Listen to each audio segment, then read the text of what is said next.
Hey, this week I have another budget video for the month of June. Stay tuned.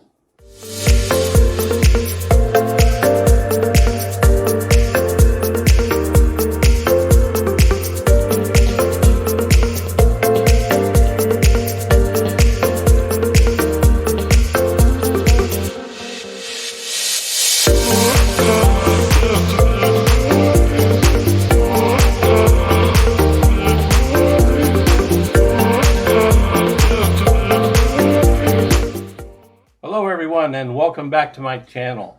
Thank you all for viewing. So I've got another budget video, third one I've done this year. The reason for that is they are very popular with so many people looking to move over here, in the near future or even planning for the next, couple of years sometimes you see. So that's the reason that I'm going to continue doing some during the year and then maybe do a year wrap up or something like that. So that's where we are on it. So for you that are new to this and looking at budgets, for coming over here, let me give you kind of our situation here. It's just my wife and I. She has a business that she runs, and then we rent a small house just down the road from there. We have no children. We live in a city outside of Metro Manila. It's a fairly good sized city of about 300,000. So it's not a big city, but it's not the far out province. So it's kind of in the middle. Not a lot of tourists or expats here. I've met a few others here just recently, and we get together, and we're probably the six or so of us, and we're probably the only ones here in this town. So it helps to keep prices down, especially on rents and things like that. So, okay, so that kind of gives you a little idea of our situation. Everyone's is different. That's why we look at multiple budget videos from different people, and with that you're able to put together kind of a basic idea of where you might be in your situation. So definitely look at other ones because you'll see a little bit of everything. The single guy to the family guy to the city life to the province life, and with a mix of that, mix and match, you're going to be able to set up something that works for you. So definitely do your research. It's very important. Okay, so let's get into this. Sorry, I have to use notes. Getting kind of old. I can't remember all this stuff. So let's see where I am here. Sit down. Turn on camera. Oh, wait a minute. I already got that. Okay, so my rent is $4,500. We have a small, I think it's 70 square meter, two-bedroom house. Real nice little place. A really good deal on the rent. That's like 80 US dollars. I could easily pay twice that much, but been here a long time. I know the owner.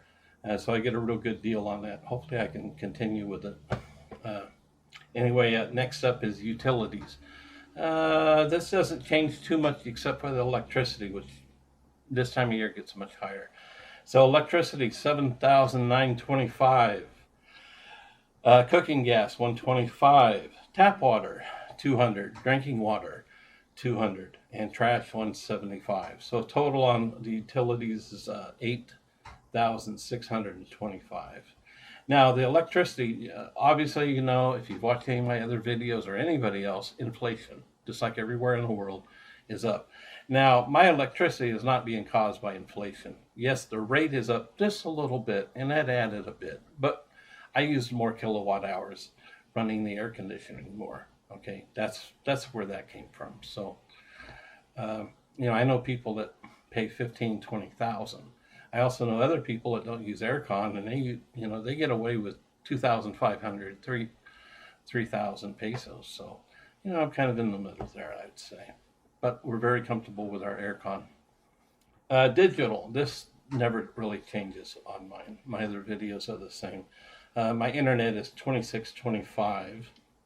I have Netflix, Philippines Netflix. That's $550. I have cable TV coming in on satellite. That's $1,000 a month. And I got a deal on Discovery Plus, and I broke it down for the year because I got a promo. That's only 50 pesos. One thing I have forgotten in my last videos was phone.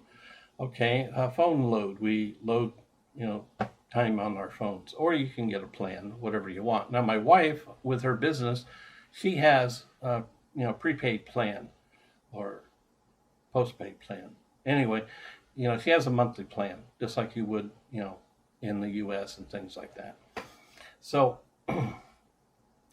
for mine, I just load as I need, and I don't always need that much. I'm probably in the lower, quite a bit down in the lower range. So I put down 300. Now, if it was different, and it was the wife and I both here, she didn't have a business, we might be up, but say 2,000. It depends on what you need, and what you want to go with a plan, or whether this load as you go type thing. Okay, so I've added that this time because I did forget it before. Laundry, we use a wash and fold service. Real convenient. It's real nice. It's $6.25. Normally that's been in the higher 500s, so it looks like that one's probably up a little bit too, but I may have had more laundry. Food. Okay, this is where we'll see an increase due to inflation. And so Supermarket Plus I put down because I use the Robinson Supermarket for quite a bit of our food, probably a little more than half. And then I've got a small store over here. It's called Alpha Mart. It's not really like a 7-Eleven. It's kind of like in between a 7-Eleven and the major supermarket. Okay, so we get a lot of stuff there. So that's why I got Supermarket Plus written down. And so the total on that's 14,645. I get fruits and veggies, eggs at the local stands right here in the barangay. Buy from a couple different ones of those. And that's 2,650. And then we eat out, and we do a lot of delivery here at the house. Probably a third of the month we have delivery for dinner. And that's 7,150. And seeing an increase on that, also seeing an increase on delivery fees. There's another one that's getting it because fuel cost is up so high. And I have cats. I have rescue cats. Now I'm up to 7. So their cost is 5,290. Okay. Medical is about the same for us every month.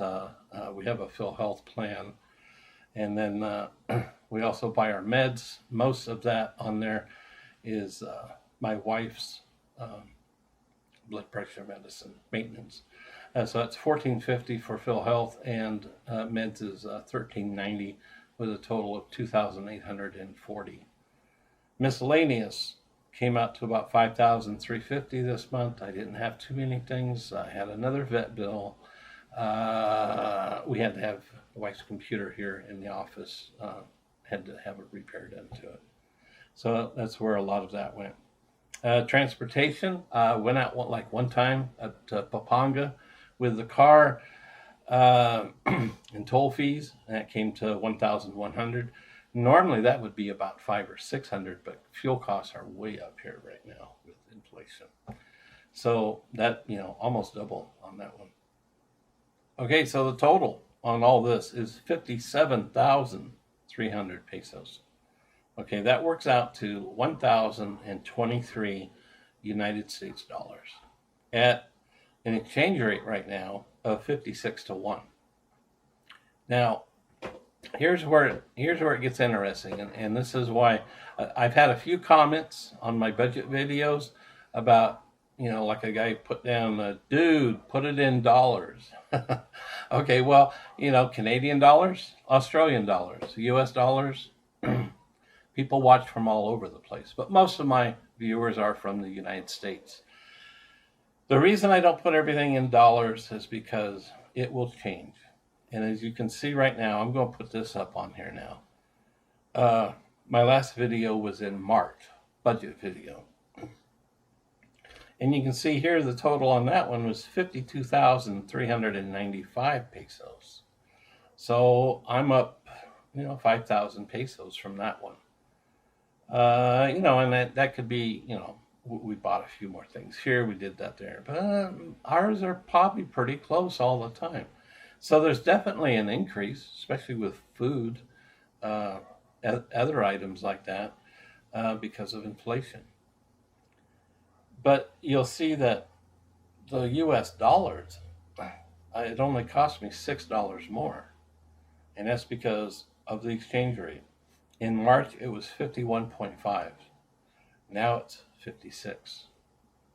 So there's why you don't want to really put things out in dollars because it'll change. Okay. 14 months ago, it was 47. And now they're talking it's going to go to 57, 58.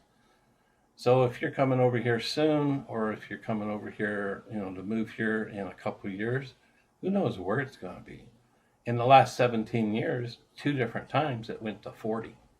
Okay, so that's something you got to really think about and plan for in your budget. If you're coming on a lower amount of money and there's not a lot of, you know, wiggle room there, if things happen, uh, you can get in a big problem. Now, a lot of people are going to blame the higher exchange rate for causing the prices to go up. Well, that's only a very small part of the equation for the reason for prices being higher. It definitely increases a lot of prices, especially imports. But actually, the exchange rate is a reflection of the inflation going up. Okay, so and there again, if you're on a low budget, you're not going to be making a lot on the exchange rate. It's going to be much lower. If you're up in a higher budget, 2,000, 2,500, you're more than able to cover the increase in cost, especially food and gas. If you use a car and you're driving quite a bit, you're going to even see quite a bit more. Mine's pretty low. So, you're going to be making a little bit more on the exchange rate, but you're barely going to be able to cover it. Where if you have a little bit bigger budget with a lot more wiggle room, from your income to what you're actually spending, you're making out pretty well on higher exchange rates. You know, put it away for a rainy day for when those exchange rates start going back down again, because sooner or later they're going to come back down. So, look at that, research, and keep an eye on things like exchange rates, and you can look at future uh, estimates on that, whether or not that does any good or not. Um, the experts say it's going to do this or do that, but that's not always, how it works out. And you never know what's going to happen in the world to cause, things to be different. Inflation, exchange rates, dollar value, peso value. All right, so definitely keep up on your research and plan well. I hope this helps. Please leave any comments. I always try to answer any comments and enjoy all of them, even the bad ones. Okay, everyone, take care. I'll be back next week with something else. Bye now.